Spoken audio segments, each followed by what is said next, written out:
नमस्कार स्टूडेंट्स। देखिए, ये क्वेश्चन आपका पूछा गया है 2022 में BSc maths honours semester 1 algebra में ये क्वेश्चन पूछा गया है। तो आपको करना क्या है, यदि आप लोग सेमेस्टर एग्जाम में अच्छे नंबर लाना चाहते हैं तो आप लोग को जो सिलेबस है आप लोग का, उस सिलेबस को पहले बहुत अच्छे तरीके से तैयार करना है और उस सिलेबस को पढ़ने के बाद जो आपके प्रीवियस ईयर में क्वेश्चन पूछे गए हैं, उन क्वेश्चंस को आप लोगों को प्रैक्टिस करना है। जितना अधिक आप प्रैक्टिस करेंगे प्रीवियस ईयर क्वेश्चंस की, आपको आइडिया लगेगा कि लगभग सेम टाइप के क्वेश्चन आपके एग्जाम में पूछे जाएंगे। तो जो भी कॉन्सेप्ट इन क्वेश्चंस में यूज होते हैं प्रीवियस ईयर में, वही उन्हीं सब कॉन्सेप्ट से क्वेश्चन आपके दोबारा एग्जाम में पूछे जाएंगे। ठीक है, तो सिलेबस अच्छे तरीके से तैयार करिए, फिर इसके बाद आप लोग प्रीवियस ईयर क्वेश्चंस को एनालिसिस करिए, अच्छी तरीके से देखिए, समझिए कि किस टाइप के क्वेश्चन पूछे जाते हैं, उनको कैसे सॉल्व करना है। और आप लोग सेमेस्टर एग्जाम की अच्छी तैयारी के लिए आप हमारा व्हाट्सएप चैनल भी ज्वाइन कर सकते हैं। व्हाट्सएप चैनल ज्वाइन करने के लिए आप हमें व्हाट्सएप कर सकते हैं कि सर हमें व्हाट्सएप चैनल पर ऐड कर दीजिए, तो वहाँ पर हम आपको ऐड कर देंगे, लिंक शेयर कर देंगे व्हाट्सएप चैनल का, तो आप वहाँ पर ऐड हो जाएंगे। ठीक है, वहाँ पर ये जो क्वेश्चन है इस टाइप के, इस तरीके के जो क्वेश्चन है उनके सोल्यूशन करके मैं वहाँ पर डालता हूँ, तो आप लोग देख सकते हैं, अपनी तैयारी बेहतर कर सकते हैं वहाँ से। ठीक है, और व्हाट्सएप चैनल की कोई फीस नहीं है, आप लोग फ्री ऑफ कॉस्ट वहाँ पर ज्वाइन हो सकते हैं। देखिएगा, इस क्वेश्चन का आप लोग सॉल्यूशन करेंगे। यहाँ पर कहा गया है कि prove that one root of this equation is negative of another. यानी कि इस इक्वेशन के कितने रूट होंगे, तो आप कहेंगे सर ये इक्वेशन हमारी 3 डिग्री की है ना। 3 डिग्री की है तो इसके 3 रूट होंगे, अल्फा बीटा गामा 3 रूट होंगे इसके। ये समझ में आ रहा है। यहाँ पर कहा गया है कि एक रूट इसका दूसरे का निगेटिव है ना। One root is negative of another root. यानी कि यहाँ पर कहा गया है कि एक रूट जो है वो दूसरे का क्या है, निगेटिव है, इस टाइप से है। और फिर कहा गया है यहाँ पर जो इंपॉर्टेंट चीज है वो आपको ये ध्यान रखना है कि यहाँ पर कहा गया है if and only if condition. If and only if condition. If and only if condition का मतलब क्या है कि एक बार इफ एंड ओनली इफ के पहले वाला पार्ट हम लोग गिवन मान करके चलेंगे। ध्यान से समझ लो, इफ एंड ओनली इफ के पहले वाला जो पार्ट है उसको गिवन मान करके चलेंगे, यानी कि हम लोग ये मान करके चलेंगे कि alpha is equal to minus beta है। और प्रूफ क्या करेंगे, तो यहाँ पर लिख लीजिए टू प्रूव, हमें प्रूफ करना होगा R equal to P Q, यानी कि इफ एंड ओनली इफ के बाद वाला पार्ट हमें प्रूफ करना होगा। ठीक है, यदि इफ एंड ओनली कंडीशन आपको दी है तो फिर आपको कन्वर्स पार्ट भी प्रूफ करना पड़ेगा। यानी कि कन्वर्स पार्ट में हम लोग क्या करते हैं कि इफ एंड ओनली इफ के बाद वाला पार्ट, कन्वर्स पार्ट की बात बता रहा हूं मैं, कि इफ एंड ओनली इफ के बाद वाला जो पार्ट है उसको हम गिवन मान करके चलते हैं। यानी कि R equal to P Q given लेकर के चलेंगे। और टू सो क्या करेंगे, इफ एंड ओनली इफ के पहले वाला part. If and only if के पहले क्या है कि हमको शो करना होगा alpha equal to minus beta. समझ में आ रही बात। तो इस तरीके से ध्यान से क्वेश्चन करना है कि क्या क्या कंडीशन दी गई हैं। तो चलिए, इस क्वेश्चन का मतलब मैंने आपको समझा दिया है। और if and only if condition है तो हमको इसको फॉरवर्ड पार्ट और कन्वर्स पार्ट, दो पार्ट में इसको हमें प्रूफ करना होगा। तो चलिए, इसका हम लोग सबसे पहले फॉरवर्ड पार्ट प्रूफ करते हैं। तो यहाँ पर लिखिएगा forward part. Forward part, forward part में हम लोग क्या करते हैं कि इफ एंड ओनली इफ के जो पहले कंडीशन है उसको गिवन मान करके चलते हैं। ठीक है, इफ एंड ओनली इफ के पहले जो कंडीशन है, तो यहाँ पर देख लीजिए हमको क्या क्या गिवन है। तो सबसे पहले तो हमको गिवन है X cube plus P X square plus Q X plus R is equal to 0। ठीक है, अब जो है ये 3 डिग्री की इक्वेशन है, तो इसके हम लोग 3 रूट हमको मिलेंगे, तो इसके 3 रूट हम लोग लेट कर लेते हैं। Let root of the given equation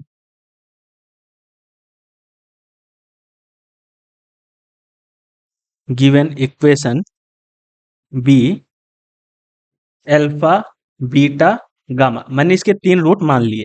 ठीक है, फिर यहाँ पर हमको क्या कहा गया है, यहाँ पर हम इफ एंड ओनली इफ के पहले कहा गया है कि एक रूट इसका दूसरे का निगेटिव है। तो यहाँ पर देखिएगा let one root of given polynomial given equation be negative negative of other.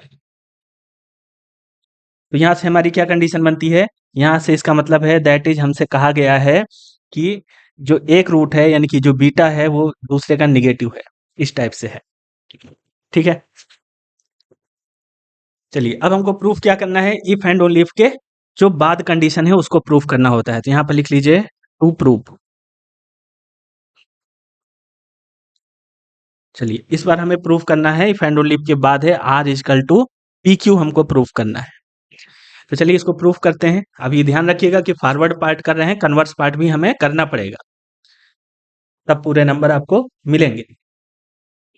देखिएगा ये जो इक्वेशन है हमारे पास, ये इक्वेशन है, यहाँ पर कोफिशिएंट आप लेट कर सकते हैं, है ना। कोफिशिएंट हमारे पास क्या है, तो ए इजकल टू है हमारे पास 1, B equal to X square का कोफिशिएंट यानी कि P, C equal to X का कोफिशिएंट यानी कि क्यू, और डी इजकल टू कांस्टेंट। तो ये हो गया हमारे, ये सभी कोफिशिएंट हमने यहाँ पर लिख लिए। ठीक है, अब देखिएगा यहाँ पर 3 रूट हैं इसके। तो यदि मैं sum of root taking 1 at a time यानी कि alpha plus beta plus gamma करूं, तो इसका फार्मूला सबने पढ़ रखा है, क्या होता है। तो आप कहो कि सर ये होता है हमारा माइनस बी अपॉन ए। तो माइनस बी की वैल्यू कितनी है, यानी कि माइनस बी की वैल्यू कितनी है पी, और ए की वैल्यू कितनी है 1। तो ये हमारा आ जाएगा माइनस का पी। ठीक है, इसको आप 1 मार्क कर दीजिए, इसको हमने 1 मार्क कर दिया। फिर इसी तरीके से आप निकालिए sum of root taking 2 at a time. तो यहाँ पे लिखिएगा alpha beta plus gamma plus gamma alpha is equal to, इसका क्या फार्मूला होता है, तो सबने पढ़ रखा है सी अपान ए। ठीक है, तो सी कितना है हमारे पास, क्यू है, और ए की वैल्यू कितनी है 1 है। ये सभी चीजें आप तब कर पाएंगे जब आपने कॉन्सेप्ट अच्छी तरीके से सीख रखे होंगे, है ना, सिलेबस को अच्छे तरीके से पढ़ा होगा। चलिए फिर इसके बाद हम लोग क्या करेंगे, फिर इसके बाद sum of root taking 3 at a time, या इसी को हम लोग प्रोडक्ट ऑफ रूट कह देते हैं। तो अल्फा बीटा गामा ये क्या आ जाएगा, तो ये हो जाता है हमारा माइनस का डी अपान ए। तो डी कितना है हमारे पास, आर है, और ए हमारा 1 है, तो माइनस का आर आ जाएगा। इसको आप लोग 3 मार्क कर दीजिए।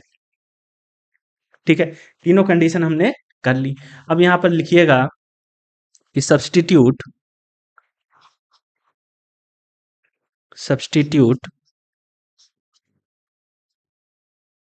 Beta is equal to minus alpha.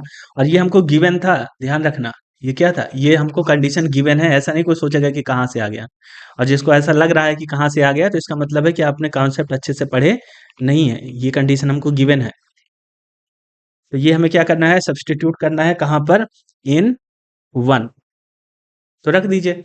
तो 1 में क्या था, alpha plus beta plus gamma ये था, तो ये हो जाएगा हमारा अल्फा प्लस बीटा की जगह माइनस अल्फा रखना है, और प्लस गामा इजकल टू ये हमारे पास माइनस का पी। तो अल्फा प्लस का और माइनस का कैंसिल हो जाएगा, तो यहां से हमको क्या मिल जाएगा, गामा इजकल टू माइनस का पी। ठीक है, चलिए इसके बाद यहां पर लिखिएगा सब्सटीट्यूट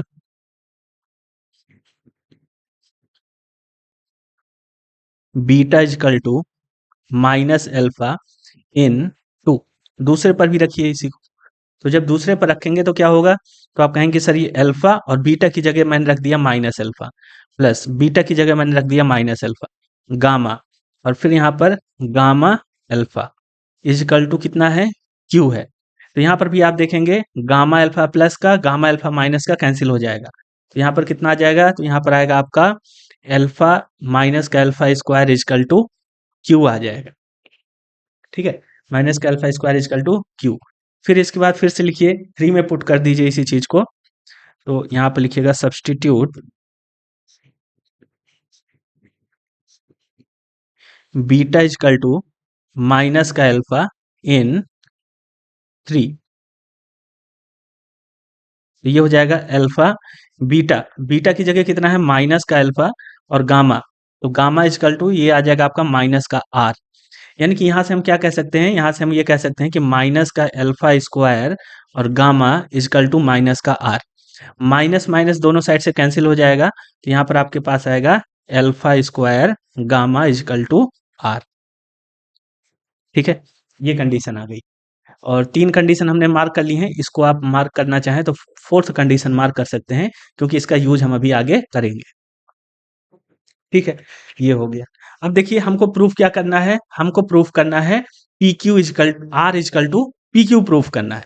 यानी कि यदि हम PQ करें तो हमको R मिल जाए। तो यही प्रूफ करना है, तो इसी को कंसीडर करके चलिए यहाँ पर लिखिएगा, हम लोग कंसीडर कर रहे हैं, कंसीडर PQ, PQ। तो P की वैल्यू कितनी आई है? देखिएगा यहाँ से, P की वैल्यू है, यहाँ से यदि आप निकालेंगे P की वैल्यू, तो ये आ जाएगा माइनस का गामा इक्वल टू P। देख पा रहे हैं?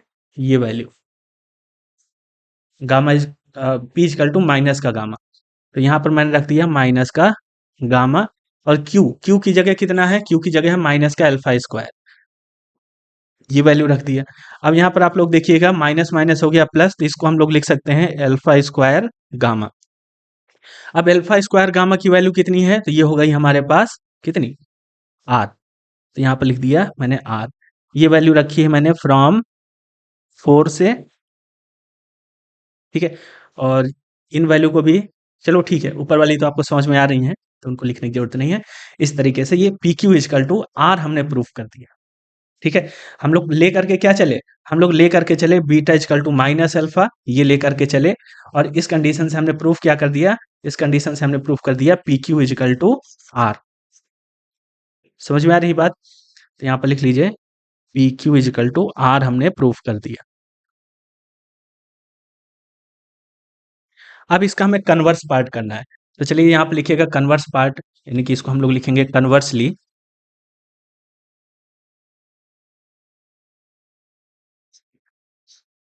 कन्वर्सली, कन्वर्सली में हम ले करके क्या चलेंगे? तो यहाँ पे ले करके चलेंगे given if and only if के बाद वाला पार्ट हम लोग ले करके चलेंगे, यानी कि हमको लेकर के चलना है P Q equal to R, ठीक है। और शो क्या करना है? तो वो भी लिखिए यहाँ पर टू शो, और इस बार हम लोग शो करेंगे कि एक रूट दूसरे का क्या है? निगेटिव है, यानी कि यहाँ पर हमको शो करना है बीटा इजिकल टू अब माइनस का अल्फा, ठीक है। तो चलिए यहाँ पर शो करते हैं। अब देखिएगा यदि मैं यहाँ से लिखूं 1 से, इस कंडीशन से, या आप सीधे यहाँ से भी लिखना चाहें, ये इक्वेशन यदि हमको गिवन है, कौन सी? ये इक्वेशन तो हमको दोनों पार्ट के लिए गिवन है ना, तो ये इक्वेशन हमारे पास है। और दूसरी चीज क्या है? ये कंडीशन हमारे पास है R is equal to P Q. ये दो चीजें हमारे पास हैं। हमें ये प्रूफ करना है कि एक रूट दूसरे का निगेटिव है।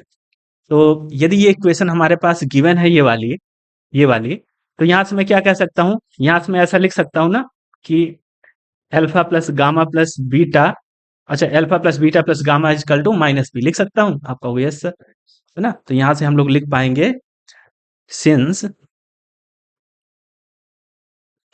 Alpha plus beta plus gamma is equal to minus का पी। यदि मैं इसका रेसिप्रोकल कर दूं तो क्या आ जाएगा? तो आप कहोगे सर रेसिप्रोकल करने पर आप इसको लिख सकते हैं माइनस का 1 upon P equal to 1 upon alpha plus beta plus gamma, लिख सकते हैं? आप कहोगे यस सर लिख सकते हैं। फिर फ्रॉम टू, देखो यहाँ पर जो है हमने ये वाली इक्वेशन से, भाई यदि हमारे पास ये वाली इक्वेशन है, ये गिवन इक्वेशन हमको ये दी गई है, तो इससे ये 3 कंडीशन तो हम लिख ही सकते हैं। ये 3 कंडीशन तो हम लिख ही पाएंगे, है ना? Sum of root 1 taking 1 at a time, sum of root taking 2 at a time, और sum of root taking 3 at a time. ये 3 कंडीशन तो हम बना ही पाएंगे। तो यहाँ से यदि हम लोग लिखना चाहें तो हम क्या लिख पाएंगे? तो यहाँ पर हमारे पास है, यहाँ पर लिख लीजिए कि फ्रॉम टू हम लोग यहाँ से लिख सकते हैं कि alpha beta plus beta gamma plus gamma alpha is equal to Q. ये मैंने दूसरी इक्वेशन से लिख दिया। और फ्रॉम 3 हम लोग क्या लिख सकते हैं? फ्रॉम 3, तो फ्रॉम 3 हम लोग लिख सकते हैं alpha beta gamma is equal to, हमारे पास था माइनस का आर, ठीक है। अब यहाँ पर हम, और हमारे पास गिवन क्या है? अब इस बार हमारे पास गिवन है P Q is equal to R. पहले हमको क्या गिवन था? ये कंडीशन गिवन थी। अब इस बार हमको ये कंडीशन गिवन नहीं है, ये प्रूफ करना है। P Q is equal to R given है, तो यहाँ पर P Q is equal to R आप लोग देखिएगा, P Q is equal to R. तो यहाँ पर लिखिएगा substitute substitute P Q is equal to R, यानी आर की जगह हमें क्या रख देना है, पी क्यू रख देना है, तो रख दीजिए। तो ये हो जाएगा alpha beta gamma is equal to minus का पी क्यू हो जाएगा नहीं हो जाएगा, आपका वही आंसर हो जाएगा। अब मैं क्या कर रहा हूं कि ये जो मेरी इक्वेशन आई है, कौन सी, ये वाली, इस इक्वेशन में मैं इस इक्वेशन से डिवाइड कर रहा हूं। तो ये क्या हो जाएगा, तो आप कहोगे कि सर ये हो जाएगा हमारे पास alpha beta plus beta gamma plus gamma alpha. ठीक है, इस पर डिवाइड हो जाएगा इधर लेफ्ट हैंड साइड वाला alpha beta gamma is equal to, इधर पर राइट हैंड साइड पर है क्यू और इधर पर राइट हैंड साइड पर है माइनस का पी क्यू। ठीक है, तो ये क्यू से क्यू कैंसिल हो जाएगा, तो यहाँ पर कितना बचेगा, तो यहाँ पर आपका आ जाएगा alpha beta plus beta gamma, या आप इसको डिवाइड करना चाहें तो डिवाइड भी कर सकते हैं, है ना, सभी के डिनोमिनेटर में अलग अलग कर दीजिए। तो यहाँ पर आ जाएगा 1/गामा, यहाँ पर आ जाएगा 1/अल्फा, यहाँ पर आ जाएगा 1/बीटा इजकल टू, यहाँ पर आ जाएगा माइनस का 1/पी। और पी की वैल्यू कितनी है, तो पी की वैल्यू यहाँ पर आप देख सकते हैं, पी की वैल्यू है alpha plus beta plus gamma, या माइनस पी कर लीजिए, तो माइनस पी की वैल्यू है alpha plus beta plus gamma. यहाँ पर हमारे पास माइनस पी ही बचा था, तो माइनस पी की वैल्यू रख दीजिए alpha plus beta plus gamma, ये आ गया। आप कहो कि सर यहाँ से हमको क्या मिल गया, तो देखो यहाँ से आपको सब कुछ अब यहीं से मिल गया है ना, कैसे, अब यदि ये जो कंडीशन आई है हमारी, तो ये कंडीशन हमारी तभी ट्रू होगी जब एक रूट को हम दूसरे का निगेटिव रख देंगे, है ना, एक रूट दूसरे का निगेटिव रख देंगे, यानी कि beta is equal to minus alpha रख देंगे, तभी ये कंडीशन ट्रू होगी। ठीक है, तो यहाँ पर आप लोग लिखिए कि दिस कंडीशन या which is true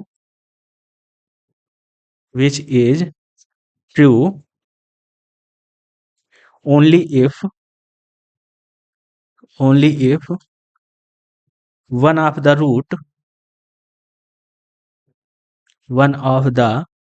root is negative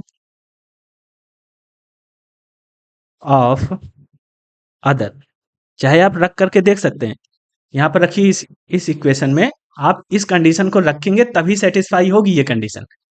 ये इक्वेशन केवल केवल इसी कंडीशन के लिए सेटिस्फाई है, आप दिखा सकते हैं यहाँ से, जैसे कि beta is equal to minus alpha रख दीजिए, तो ये हो गया 1/गामा प्लस 1/अल्फा, और यहाँ पर रख देंगे बीटा की जगह माइनस अल्फा, तो ये हो जाएगा 1/माइनस अल्फा। इधर भी रखिए, तो इधर पर अल्फा और बीटा की जगह क्या रखेंगे, माइनस अल्फा प्लस गामा। तो यहाँ पर आप लोग देख रहे हैं कि ये कैंसिल हो गया, यहाँ पर कितना बचा, तो यहाँ पर बचा 1/गामा और इधर साइड भी क्या बचा 1/गामा, है ना। तो ये left hand side right hand side equal आ गया, यानी कि ये कंडीशन तभी सेटिस्फाइड है जब beta is equal to minus alpha होगा, और यही हमको प्रूफ करना था, है ना, कि beta is equal to minus alpha होगा। लेकिन कब, तो यहाँ पर हम लोग को बताना होगा जब हम लोग, देखो इसको हटा देते हैं, इसको हटा देते हैं, जब हम लोग इस कंडीशन को लेकर के चले इस बार कन्वर्स पार्ट में, तब हमने प्रूफ कर दिया कि beta is equal to minus alpha होगा। समझ में आ रही बात, तो इस तरीके से ये हमारा क्वेश्चन था, beta is equal to minus alpha, hence proved. और यही हमसे कहा गया था प्रूफ करने के लिए। तो जब आप ये फॉरवर्ड पार्ट और कन्वर्स पार्ट दोनों करके दिखाएंगे, तब आपको पूरे नंबर मिलेंगे। तो आपको लैंग्वेज समझना है क्वेश्चन की, कि क्वेश्चन में क्या कहा गया है हमसे। ठीक है, तो आई होप आपको ये क्वेश्चन समझ में आया होगा, और इस तरीके से इस क्वेश्चन को आप बड़ी आसानी से सॉल्व कर सकते थे। तो जब आप अच्छे से कॉन्सेप्ट को पढ़ेंगे, तब आप ये सभी क्वेश्चंस को सॉल्व कर पाएंगे। आई होप कि ये क्वेश्चन आपको अच्छे से समझ में आया होगा। मिलते हैं नेक्स्ट क्वेश्चन पर। Thank you.